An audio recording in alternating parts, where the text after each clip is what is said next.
Bonjour Eric, merci de m'accueillir dans votre société. Bonjour à vous d'être présent ici. Merci pour avoir fait la route et venir découvrir le magasin. Donc, Eric Quad a été créé en 2002.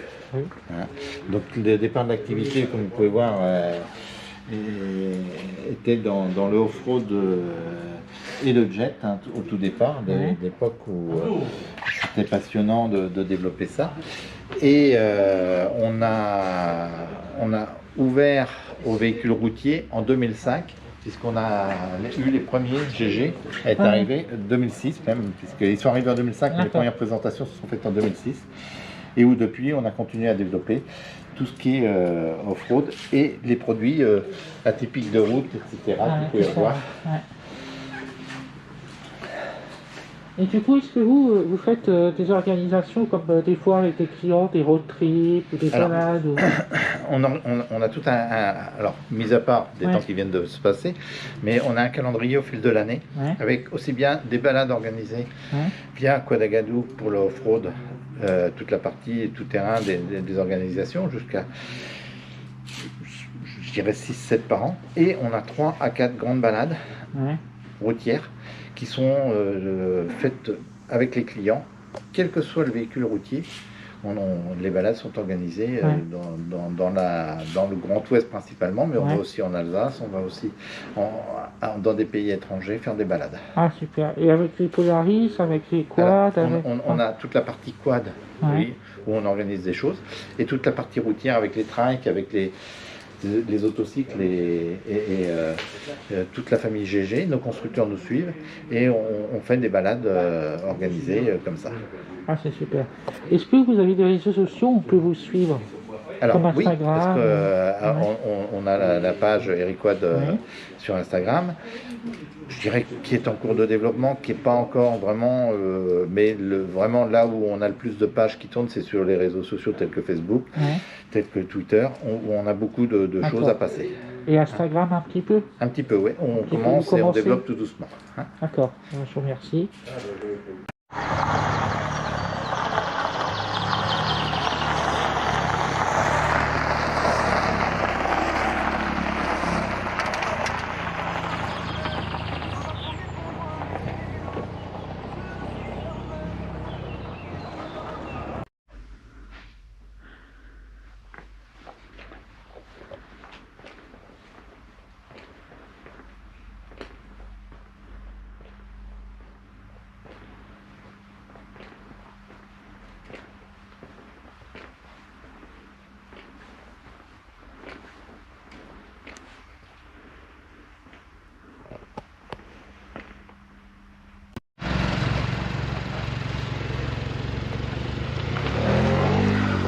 Alors son rayon de braquage est extraordinaire. Vous allez voir ça.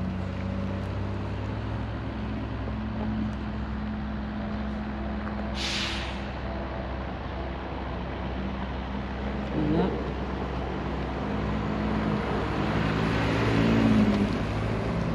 Elle tourne sur elle-même.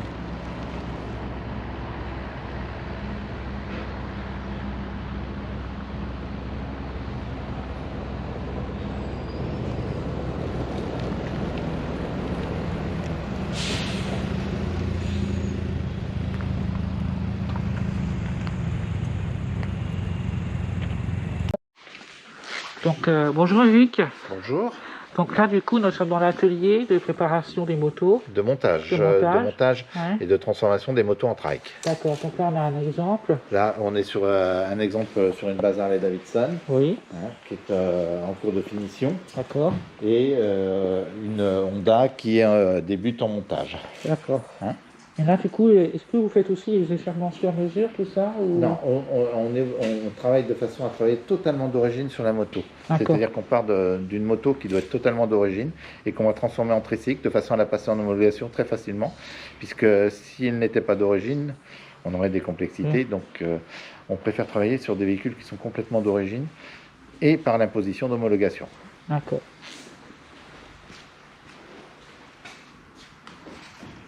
Là, on est plus, je dirais, dans le côté off. On va... D'accord, ouais. Je vous fais passer...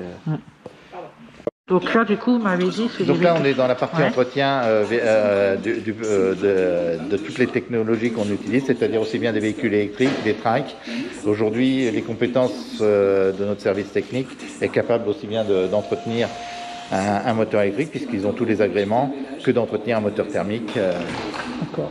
Et ça, alors, celui-là, c'est sur quelle base de moteur? Alors là, on est sur un trike qui n'est pas de notre transformation, c'est un trike de marque Rewako. Ouais, C'est un produit allemand, ouais. donc motorisé avec un 1,5 litre Mitsubishi Ah, en turbo, qui va donc de 110 à 177 chevaux en version avec boîte automatique. d'accord. Ok.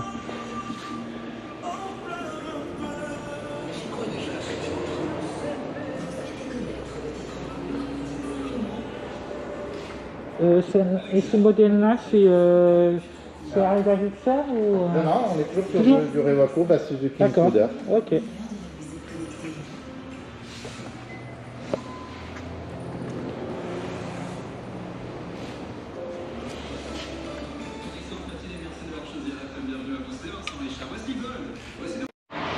Donc là, Et donc là, on se trouve face à une transformation qui est finie, base Goldwyn. Je dirais qu'on est parti de la moto Honda Goldwyn et qu'on a transformé en tricycle d'accord. de façon à se conduire avec le permis voiture.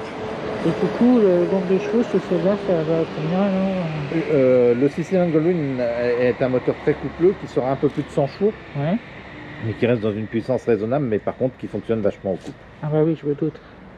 Puis c'est très confortable du coup parce que vous avez... C'est la moto la plus confortable et la plus fiable du marché sans dénigrer les autres, hein, bien oui, oui. entendu. Ah, ici, vous avez même tout ce qui est haut-parleur, sono. Ouais. Il y a le GPS du coup là-dessus. Alors ça reste suivant les modèles des options Ouais. en GPS. Là, vous avez tout le contrôle. Et comment ça se passe pour conduire une moto à 3 roues? C'est un peu spécial pour Alors, tourner ou c'est simple? Dans tous les cas, Ouais, ça n'a rien à voir avec la conduite d'une moto classique. d'accord. Je dirais que quelqu'un qui vient de l'automobile aura moins de mal à conduire un trike moto, mis à part le passage des vitesses qu'il va falloir apprendre. Mais il faut savoir virer à plat. Les D'accord. sites caresses le savent bien. Le pilotage est complètement différent d'une moto. Hein, donc ça s'apprend.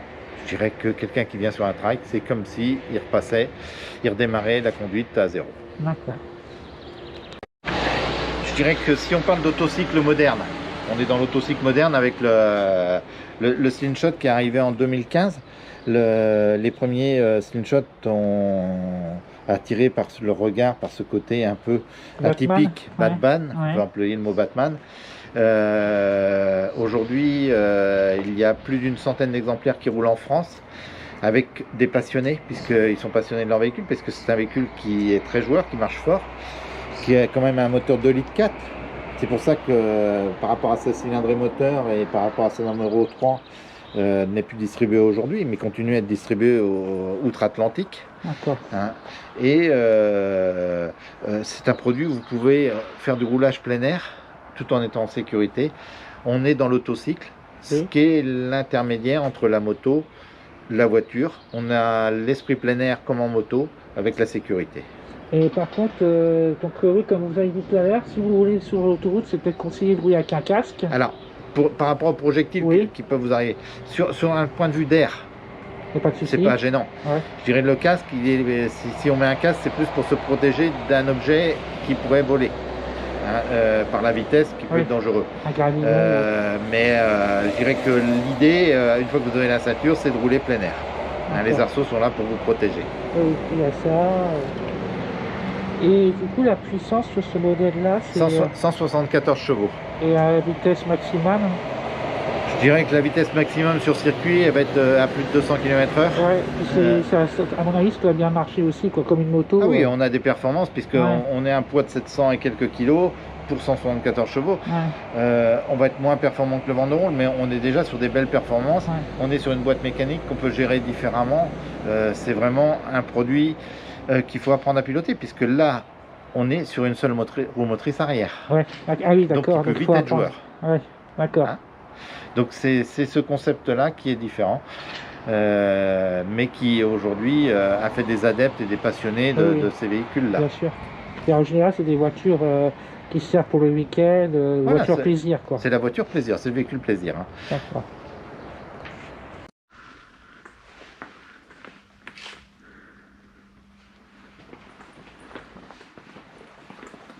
Donc c'est magnifique modèle, c'est quoi comme genre de modèle du coup? Alors là, on est sur du trail conventionnel. Ouais. Tout ce qui est trail conventionnel, si on prend la marque Rewako, Rewako est arrivé en 1997 en Europe, a sorti les premiers trikes. Si on se souvient à l'époque, c'est très, très particulier, disons très mythique, avec le moteur Volkswagen à l'arrière, la petite roue à l'avant.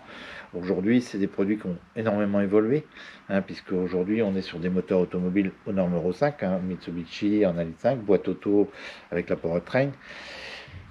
Et on est sur des équipements de confort de roulage. Je dirais qu'un véhicule comme ça, c'est fait pour faire du long trajet. Ah oui. Hein, vous avez une assise pilote et une assise passager qui est très confortable, aussi bien avec des sièges chauffants, la boîte auto, la radio, le régulateur. On a tout un équipement de bord qui permet de rouler facilement.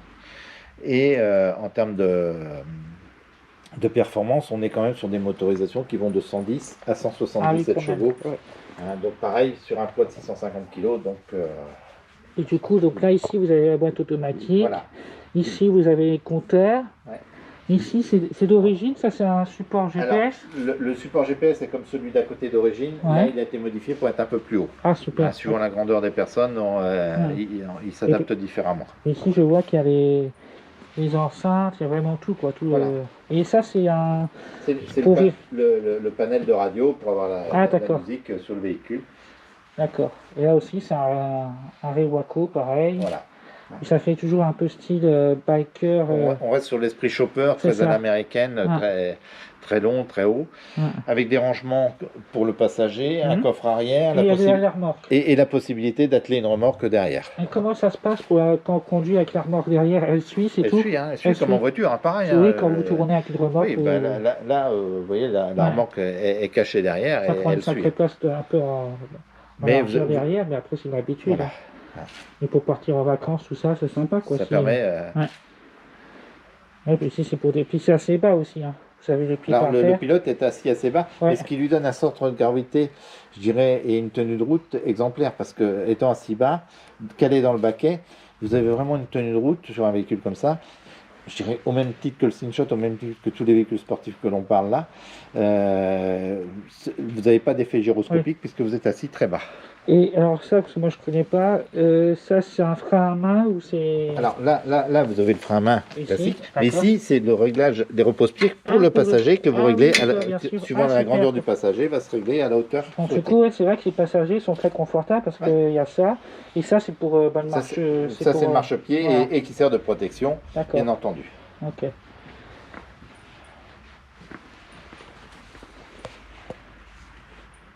Alors là, on est en présence d'un modèle, on va dire un peu course quand même, assez racé. C'est quoi comme modèle? Alors, la marque GG, c'est une marque suisse qui aujourd'hui ne fabrique plus de modèle, entretient son parc. Ce modèle-là est de 2006, motorisé BMW. Toute la conception du véhicule est faite sur un châssis alu taillé dans la masse. Donc vous pouvez voir toutes les pièces alu, c'est que de la pièce taillée dans la masse et avec une finition assez extraordinaire. Les premiers modèles sont sortis en 2004. Sur le modèle qu'on a devant nous, il y en a eu 200 de fabriqués pour le monde. Il n'y en aura pas un de plus. Ensuite, ils ont sorti des versions sur le moteur K13 de chez BMW et K12, qui sont des versions, comme sur la photo, en 3 roues. Toujours des versions tout en aluminium taillées dans la masse. Et des rapports poids-puissance, si on peut citer celui qu'on vient de voir en photo, on est sur 175 chevaux pour 400 kg. Ah oui, et en vitesse de pointe? Vitesse de pointe, on est pareil à plus de 200, mais on est surtout sur une accélération à 3 secondes 6. D'accord. Donc ce qui est très performant. Et des véhicules qui, dans la conception technique, ont aussi une tenue de route assez extraordinaire. Voilà. Avec une finition, je dirais, qui est faite de façon suisse, qui est ce qu'on peut appeler l'horloge, qui est parfaite. On peut dire que c'est comme une conduite de kart en fait. Voilà. Ça, alors sur la version 4 roues, on est comme une conduite de kart. Sur le Quadster, qui est le modèle au-dessus en 4 roues, comme ceci. Ah oui, d'accord. Qui lui, pareil, est avec le K13, donc est très performant. Et le 3 roues, donc le 3 roues qui a été diffusé au monde à 70 exemplaires. D'accord, ok.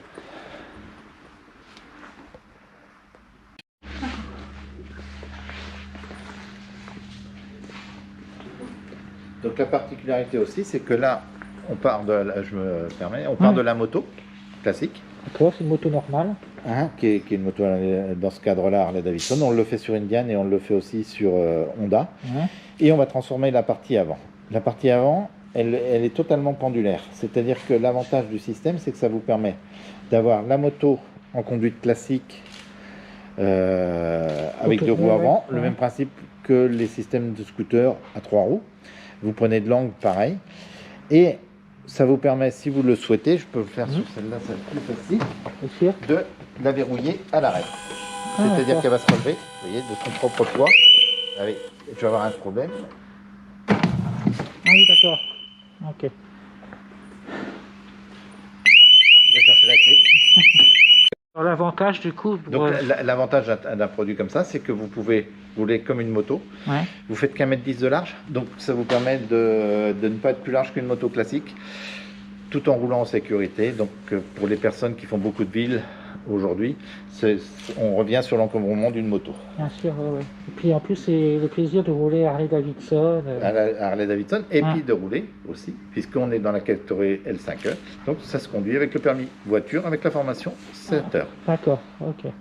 Et le bruit, par rapport au bruit, c'est comme un peu à l'ancienne, un bruit Harley, ou c'est un peu plus silencieux peut-être? Donc, comme je vous ai dit tout à l'heure, on reste sur le bruit d'origine de la moto. D'accord. Après, les gens font ce qu'ils veulent.